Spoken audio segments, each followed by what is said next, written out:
ಪ್ರಜೆಗಳಿಗೆ ಸಾಮಾಜಿಕ ಆರ್ಥಿಕ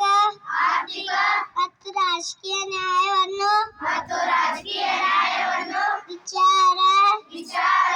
ಅಭಿವ್ಯಕ್ತಿ ನಂಬಿಕೆ ಭಕ್ತಿ ಮತ್ತು ಆರಾಧನೆಗಳಲ್ಲಿ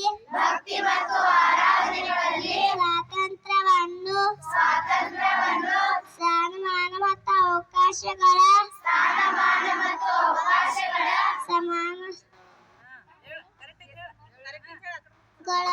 ದೊರಕಿಸಿ ವೈಯಕ್ತಿಕ ಘನತೆ ಮತ್ತು ದೇಶದ ಒಗ್ಗಟ್ಟು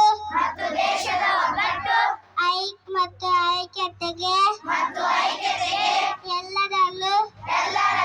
ಭಾತೃತ್ವವನ್ನು ಪ್ರೋತ್ಸಾಹಿಸಲು ನಿರ್ಧರಿಸಿ ನಮ್ಮ ಸಂವಿಧಾನ ರಚನಾ ಸಭೆಯಲ್ಲಿ ಈ 1940 ಮತ್ತು ನವೆಂಬರ್ ಮಾಹೆಯ 26ನೇ ದಿನದಂದು ನಾವೇ